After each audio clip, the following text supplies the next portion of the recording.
Hello to all and welcome to D I S में आप सबका बहुत बहुत स्वागत है बच्चों।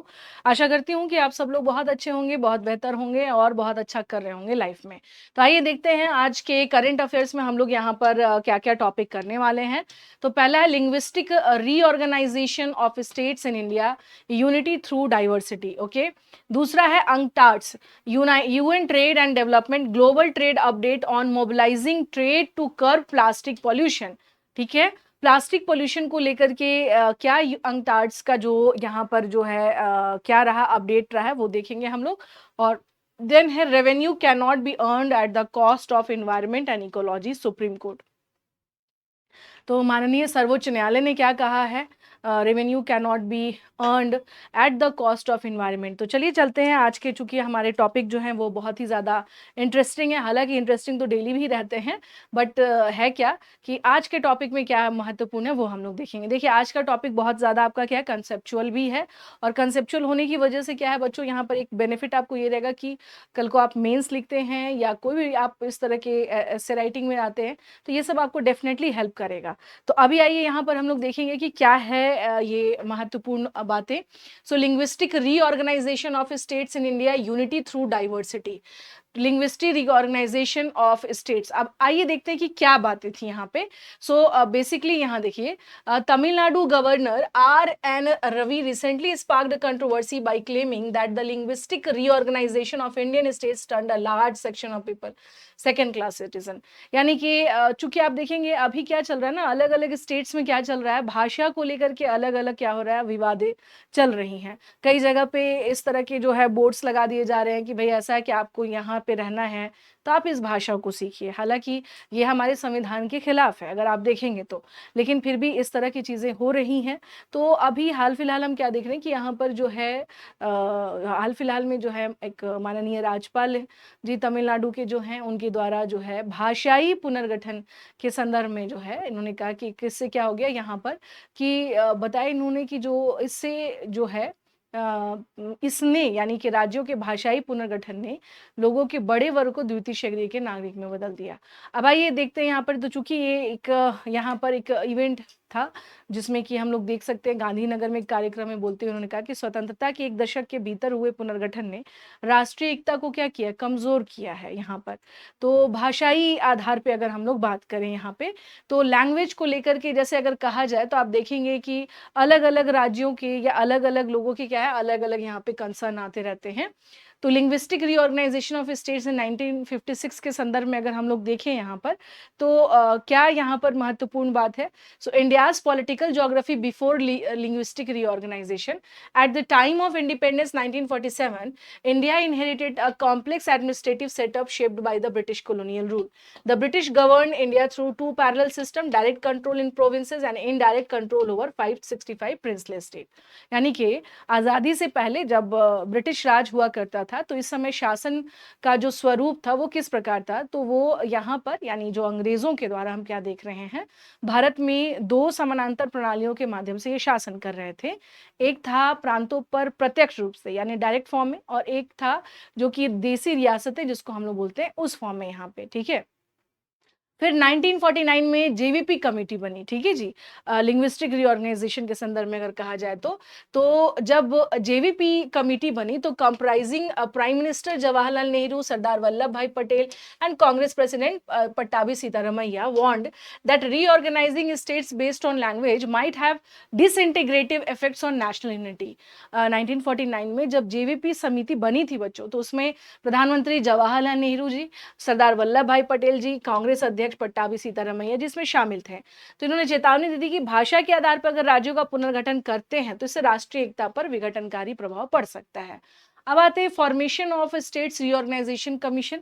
The formation of Andhra Pradesh है ना unleashed a wave of demands of linguistic statehood across India, reorganising the complexity of issue. The centre established the SRC in December 1953 under the chairmanship of Justice Fazil Ali. Comprehensively examine the matter, ठीक है ना। चूंकि आंध्र प्रदेश में हम लोग क्या देख रहे थे इस समय पर, यहाँ पे अगर बात किया जाए तो जो है क्या कह सकते हैं, भाषाई राज्य की मांग जो है वो उठ खड़ी हुई, और इसकी जटिलता को समझते हुए केंद्र ने इसकी व्यापक जांच के लिए दिसंबर 1953 में एक न्यायमूर्ति फजल अली जी की अध्यक्षता में जो है राज्य विधि आयोग की क्या की, यहाँ पर आपको स्थापना की, ठीक है ना। अब linguistic reorganisation I story of unity, है ना, ये बेसिकली क्या था कि भाषाई आधार पे इनको क्या करना है, जोड़ना है, अलग नहीं करना है, ये ध्यान रखिएगा यहाँ पे। When India undertook the reorganization of states on linguistic lines, several western observers predicted it would lead to fragmentation and eventual collapse। जब भारत ने भाषाई आधार पर राज्यों का पुनर्गठन किया तो कई पश्चिमी पर्यवेक्षकों ने भविष्यवाणी की थी कि इससे विखंडन और अंततः पतन होगा।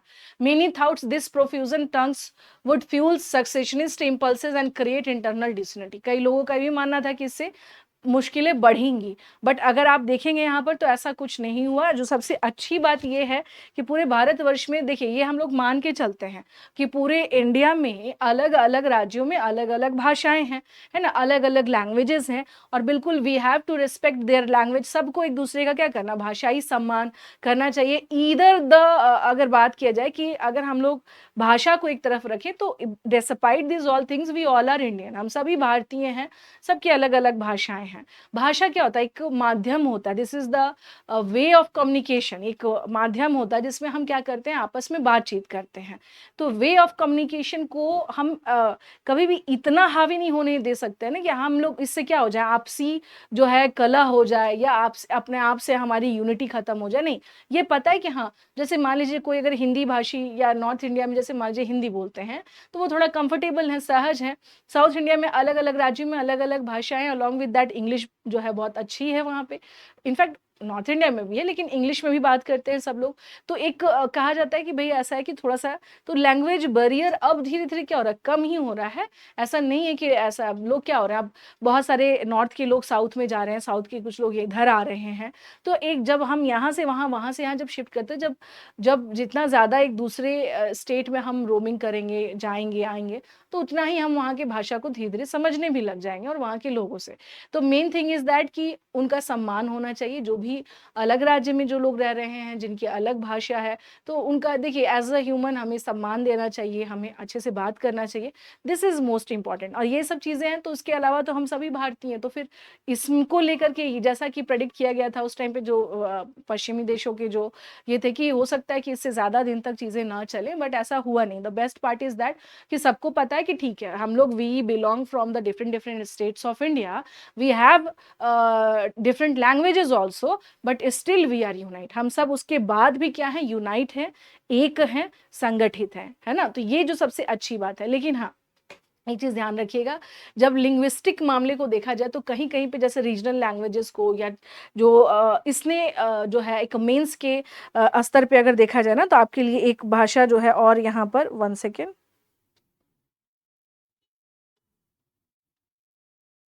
हाँ, कुछ अलग अलग क्या है यहाँ पे भाषा के संदर्भ में अगर बात किया जाए तो आप देख सकते हैं यहाँ पर कि थोड़े बहुत इश्यूज चल रहे हैं, जो कि ऑलरेडी आपको पेपर के थ्रू या न्यूज़पेपर के माध्यम से पता चल रहा है।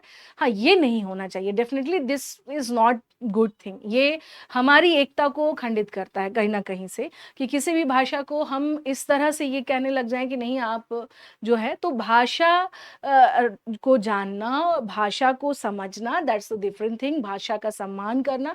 बट अगर हमें कोई भाषा नहीं आती है तो ये मेरा कोई ऐसा जुर्म नहीं हो सकता है किसी के लिए भी। हम भारत के वासी, हम कहीं भी किसी स्टेट में काम कर सकते हैं। तो लिंग्विस्टिक बेस पे अगर बात किया जाए तो जैसा कि आप देख रहे हैं यहाँ पर, तो ये बीच बीच में हमेशा क्या होता है, ये ऐसा एक मामला है कि ये हमेशा क्या होता रहता है, उठता रहता है। क्योंकि देखिए हमारे यहाँ क्या ना, विविधता में एकता है, और है क्या कि जब डाइवर्सिटी में अगर यूनिटी होती है ना, तो उसमें समहाउ थोड़ी बहुत चीज़ें आप क्या देखते हैं कि कहीं ना कहीं से मुद्दे आते रहते हैं। लेकिन स्टिल उसके बाद भी हमने क्या किया है, इन सब के बावजूद भी हम एक साथ क्या है, खड़े हैं और साथ चल रहे हैं। चलिए अब आते हैं यहाँ पे नेक्स्ट, इसमें हम लोग देखेंगे यहाँ पर कि जो है इम्पॉर्टेंट बात यहाँ पर अगर देखा जाए कि क्या है महत्वपूर्ण बातें, जैसा कि लिंग्विस्टिक के संदर्भ में तो आपने यहाँ पर देखा। अब देखेंगे यहाँ पर हम लोग यहाँ पे now let's come to the next, that is 1 second, UNCTAD यानी यूएन ट्रेड, वन सेकेंड, हाँ जी, UN trade and development global trade update on mobilising trade and curb plastic pollution, ठीक है ना। UN trade and development global trade update क्या है, तो policy insight mobilising trade to curb plastic pollution, plastic pollution को कैसे कम किया जाए इसके बारे में यहाँ पर हम लोग देखेंगे। तो ये क्या अपडेट आई है बच्चों, तो इसके बारे में आइए देखते हैं। So let's have a look on this news. The update comes as the talks on the UN plastic treaty are currently, मुझे लगता है इसका कलर चेंज कर देना पड़ेगा, हाँ, the update comes as the talks on the UN plastic treaty are currently under way in Geneva. यह अद्यतन ऐसे समय में आया है जब संयुक्त राष्ट्र प्लास्टिक संधि पर वार्ता वर्तमान में जिनेवा में चल रहा है। यानी ऑलरेडी हम क्या देख रहे हैं कि जिनेवा में क्या चल रहा है, यहाँ पर एक वार्ता चल रहा है इसके संदर्भ में, ठीक है। अब इसके की हाइलाइट्स पर हम लोग देखेंगे कि क्या है ये, है ना। तो प्लास्टिक पॉल्यूशन पे यहाँ पे बात हो रही बच्चों, और ये एक ऐसा मामला है जिसको सॉर्ट आउट करने पे लगभग पूरे विश्व के जो भी डेवलप कंट्रीज हैं, यूनाइटेड नेशन है, तो सब के सब क्या है यहाँ पर लगे हुए हैं कि इसको क्या करना है, कोशिश में लगे हुए हैं कि इसे हमें प्लास्टिक पॉल्यूशन को कम करना है। बट समहाउ अभी तक हम क्या देख रहे हैं कि ये अभी तक बहुत ही स्ट्रिक्टली ये अभी तक लागू नहीं हो पाया है, जिसके कारण हम क्या देख रहे हैं कि अभी तक प्लास्टिक पॉल्यूशन कम क्यों नहीं हो पा रहा है। जैसे फॉर एग्जांपल आप देखेंगे कि अलग अलग कंट्रीज में एक सर्टेन टाइम पे ये अनाउंसमेंट हो जाता है कि ठीक है, now you have to carry your own bag, है ना, आपको खादी बैग यूज करना है, you have to carry clothes bag. But फिर उसके बाद आप क्या देखेंगे, अगेन ये कुछ दिन हर जगह की वही हालत है, कुछ दिन तक तो ये चल रहा होता है, बट फिर अगेन हम लोग फिर क्या हो जाते हैं, अपने पुराने ही इस पर आ जाते हैं। Then again we are frequently using the plastic bags. तो कहीं ना कहीं से जब हम बात करते हैं कि that say no to plastic bags, it means कि say no to plastic bags, but ये क्या है, कहना और करने में क्या हो जाता है, अंतर हो जाता है। तो वो चीजें आप देखेंगे यहाँ पे। So basically rising global plastic production and trade mainly for single use grew from 2 million metric tons in 1950 to 436 million ton in 2022। यानी वैश्विक प्लास्टिक उत्पादन और व्यापार में वृद्धि मुख्य रूप से एकल उपयोग के लिए 1950 में 2 मिलियन मीट्रिक टन से बढ़कर 2022 में 436 क्या हो गया है, एमएमटी हो गया है, यानी मिलियन मीट्रिक टन हो गया है, ठीक है। तो अब आप देख सकते हैं कि ये कम नहीं हो रहा है। द प्रॉब्लम इज दैट कि ये लगातार क्या हो रहा है, ये बढ़ ही रहा है। और हमारा फोकस किस पर है, हमारा फोकस ये है कि ये कम होना चाहिए, है ना, ये जितना ज्यादा कम हो उतना बेहतर है। तो rising plastic trade, over 78% plastic produced was traded internationally, यानी बढ़ता प्लास्टिक व्यापार, उत्पादित प्लास्टिक का लगभग 78% से अधिक अंतरराष्ट्रीय स्तर पर व्यापार किया गया है। तो अभी मैंने आपसे क्या कहा कि बड़े स्तर पर क्या हो रहा है, प्लास्टिक का यूज होता है, आप जानते ही हैं। Absence of international agreements like for biodiversity, convention on biological diversity and climate change, Paris agreement. यानी अगर हम लोग बात करें तो जो पेरिस एग्रीमेंट के तहत जो हमारे समझौते हुए कि भाई हम लोगों को उसमें क्या करना है, हमें प्लास्टिक बैग्स के संदर्भ में तो जैव विविधता और जलवायु परिवर्तन में जो अंतर्राष्ट्रीय जो भी ट्रीटीज हुई हैं उसमें इसको बाइंडिंग या कह लीजिए, या फिर कह लीजिए कि एक तरह से कि बाध्यकारी बना दिया जाता है कि नहीं यूज करना है, तो शायद कुछ अच्छे परिणाम आते हैं। But the problem is that कि ये आपको क्या है, लीगली बाइंडिंग नहीं है। सो दैट्स वाई इसको लेकर के किसी ना कहीं से क्या है, लोगों के बीच में अवेयरनेस कम है, लोगों के बीच में फियर कम है, तो कहीं ना कहीं से ये जो है एग्जीक्यूट भी नहीं हो पाता है। अनटैप्ड पोटेंशियल्स के बारे में देखेंगे, bio based and compostable plastics through available in many countries constitute only 1.5% of the global plastic production। अप्रयुक्त क्षमता, जैव आधारित और कंपोस्टेबल प्लास्टिक हालांकि कई देशों में उपलब्ध है, तो वैश्विक प्लास्टिक उत्पादन का केवल 1.5% ही है। तो अब आप देख सकते हैं, यानी हम बात करते हैं whenever we are talking about the कि बायो बेस्ड और जो है compostable plastic we have to use, but उसका जो नंबर है, number of that type of plastics are very less, वो बहुत कम है। और यही सबसे बड़ी समस्या है कि हम बातें तो कर रहे हैं बट हम एग्जीक्यूशन लेवल पे क्या कर रहे हैं, what we are doing for the execution level, यही समस्या है।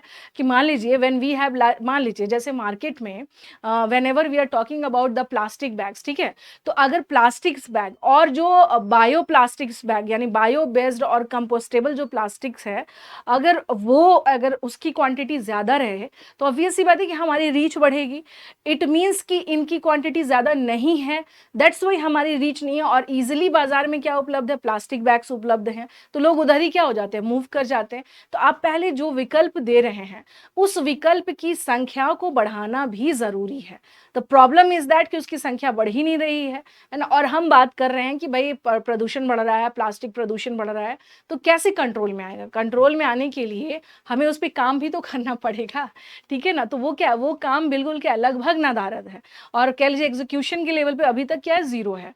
तो अभी देख सकते हैं way forward sector based reforms, example tackling single use of plastic through targeted bans like taxes and plastic with long life span, है ना। लोग like through better R&D and product design, strengthen plastic data system to improve transparency and compatibility across life cycle.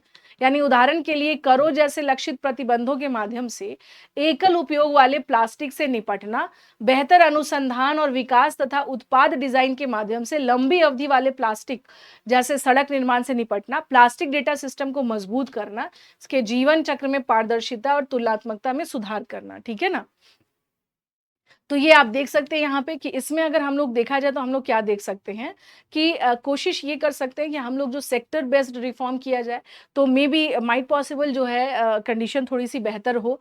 उसके अलावा जो plastic data, जो strengthen plastic data system जो हम देख रहे हैं वो क्या हो सकता है, और भी बेहतर हो सकता है, जिसमें हम लोग काम कर सकते हैं।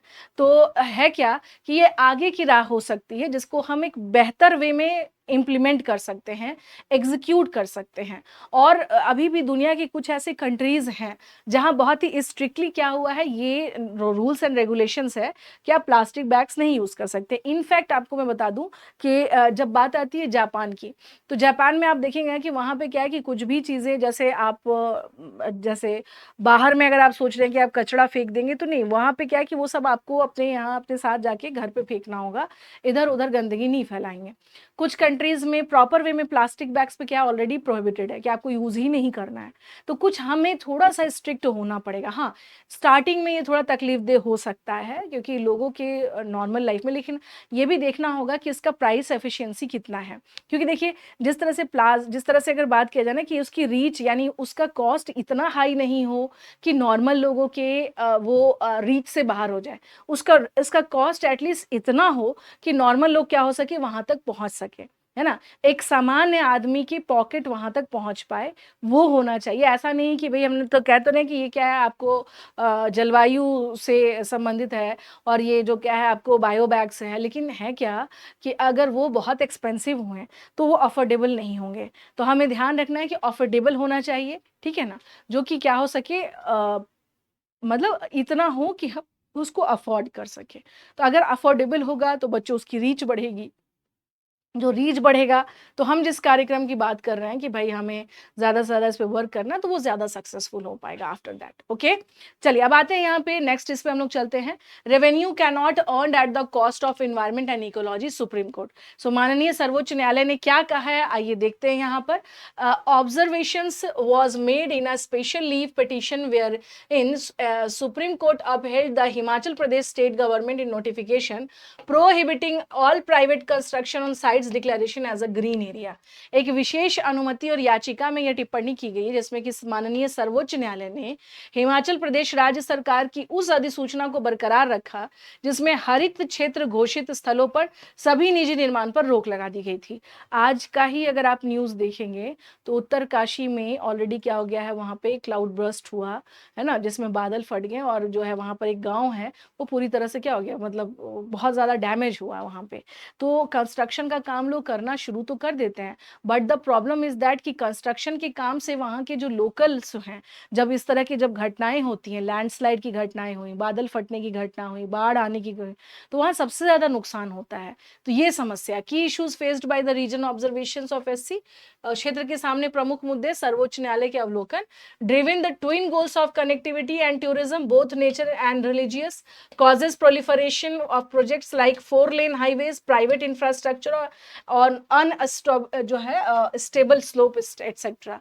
जैसे कनेक्टिविटी और पर्यटन के दोहरे लक्ष्यों से प्रेरित होकर 4 लेन राजमार्ग बनाए गए। अस्थिर ढलानों पर निजी बुनियादी ढांचे जैसी परियोजनाओं का प्रसार हो रहा है। तो भाई अगर आप देखेंगे पहाड़ी एरिया में पहले इतनी घटनाएं नहीं घटती थी, लेकिन अब जैसे जैसे हम डेवलपमेंट की ओर बढ़ रहे हैं वैसे वैसे लगातार क्या हो रहा है, लगातार हम क्या कर रहे हैं कि जो भी पहाड़ी क्षेत्र है वहां पे क्या कर रहे हैं, वो हाइड्रो पावर का जैसे एक्सपेंशन कर रहे हैं। तो कपल्ड विथ रैम्पेंट जो है rampant construction impacts aquatic life, river Sutlej stand reduce to a rivulet, है ना। अनियंत्रित निर्माण के साथ मिलकर जलीय जीवन पर प्रभाव पड़ रहा है। उदाहरण के लिए सतलज नदी की एक छोटी नदी में तब्दील हो गई है। तो आप देख सकते हैं यहाँ पर कि अगर बात की जाए तो हमारा क्या है, जल जीवन हर चीज क्या हो रहा है, प्रभावित हो रही है। इससे संवेदनशीलता बढ़ी है। इट मीन्स कि because of this what we can see that this increased vulnerability, जैसे like unchecked activities has weakened soil structure increasing vulnerabilities to disaster. Example जैसे कुल्लू, मंडी, शिमला, आज आपने देखा है यहाँ पे मैंने बताया है कि उत्तरकाशी में हुआ है ये घटना। तो बढ़ी हुई संवेदनशीलता, अनियंत्रित गतिविधियों ने मृदा संरचना को कमजोर कर दिया है, जिससे आपदाओं के प्रति संवेदनशीलता बढ़ गई है। उदाहरण के लिए जैसे कि कुल्लू हो गया, मंडी हो गया और शिमला हो गया। ग्लेशियर्स रिट्रीट में देखेंगे, सो biggest Bara Shigri glacier in Lahaul Spiti has been reduced by almost 2.25 kilometre. लगातार ग्लेशियर्स क्या हो रहे हैं, पीछे हट रहे हैं। तो जो है शिगरी ग्लेशियर जो है वो लगभग सिकुड़ चुका है, मतलब एक तरह से क्या हो रहा है, वो श्रिंक कर गया, या आप ये कह सकते हैं रिड्यूस्ड हो गया। ग्लेशियर कम, मतलब जो उसका जो है जो एक्चुअल जो कंडीशन है वो उस कंडीशन में नहीं है। लेजिस्लेटिव बॉटलनेक्स हम देखेंगे यहाँ पर, legislations governing municipalities for waste collection and management not in sync with the waste management rules 2016। अपशिष्ट संग्रहण और प्रबंधन के बारे में अगर कहा जाए तो नगर पालिकाओं को नियंत्रित और करने वाले कानून 2016 के अनुरूप नहीं है। तो यहाँ पर हम देखेंगे क्या बच्चों की जो समस्या है, खासतौर से पहाड़ी क्षेत्रों में जो प्रॉब्लम आ रहा है, वहाँ अंधाधुंध क्या हो रहा है एक तरह से कि लाइक टूरिज्म बढ़ाने की वजह से बड़े स्तर पर वहाँ कंस्ट्रक्शन के काम चल रहे हैं। अब क्या भाई कि 4 लेन रोड और ये वो ये सारी चीजें, देखिए प्लेन एरियाज में this is possible, but about what about the hilly areas, hilly areas are highly sensitive zone, काफी सेंसिटिव जोन होते हैं। और उस जगह पर अगर जब हम कंस्ट्रक्शन का काम कर रहे हैं तो we have to think before that, हमें कम से कम कई बार सोचना चाहिए कि दिस इज गुड और नॉट, ये अच्छा होगा या नहीं होगा। बट समस्या क्या है कि उसके बारे में हम सोचते नहीं है, और लगातार क्या बड़े बड़े होटल्स बनाए जा रहे हैं, 5 स्टार होटल्स, ये वो दिस दैट, और उसका रिजल्ट सामने आ रहा है कि लगातार क्या हो रहा है, प्रॉब्लम्स देखने को मिल रहे हैं। तो ये सब चैलेंजेस हैं जो हम देख सकते हैं, जिसमें कि साफ तौर पे माननीय सर्वोच्च न्यायालय ने कहा कि जो भी खासतौर से जो भी इस तरह की जो प्राइवेट कंपनियां हैं, है ना, जो क्या कर रही हैं यहाँ पर जो स्पेशली क्या करें, निजी निर्माण जो कर रहे हैं ये लोग यहाँ पर, तो प्राइवेट कंस्ट्रक्शन को इन्होंने क्या किया कि यहाँ पे एज अ हरित क्षेत्र घोषित करने के, यानी कि जिसमें हरित क्षेत्र घोषित स्थलों पर सभी निजी निर्माण पर रोक लगा दी गई है कि ये क्या है, आपको यहाँ पे ग्रीन एरिया है तो वहाँ पे कोई भी कंस्ट्रक्शन का काम नहीं चलेगा। तो बेसिकली बच्चों यहाँ पर जो चीज़ें समझनी है वो ये है कि हम निर्माण कार्य के नाम पर हम क्या देख रहे हैं कि बड़े स्तर पर क्या हो रहा है कि ह्यूमंस की लाइफ को हमने थ्रेट में डाल दिया है। अब जो भी इस टाइम पे खासतौर से आप देखेंगे, ये जो टाइम है अगस्त का टाइम है, सितंबर जुलाई अगस्त का जो टाइम होता है बहुत सेंसिटिव टाइम होता है, बहुत बड़े स्तर पे बादल फटते हैं, उसके अलावा बाढ़ आते हैं। अभी आज ही आप देख सकते हैं कि जो भयावह दृश्य उत्तरकाशी में देखने को मिल रहा है, तो आप देख सकते हैं कि ये जो है डिजास्टर, अगर हम बात करें कि जितना ये नेचुरल है उतना ही इसमें ह्यूमंस के भी क्या है कंट्रीब्यूशन है, मानव ने भी उतना ही योगदान दिया है इस स्थिति को लाने में। क्यों?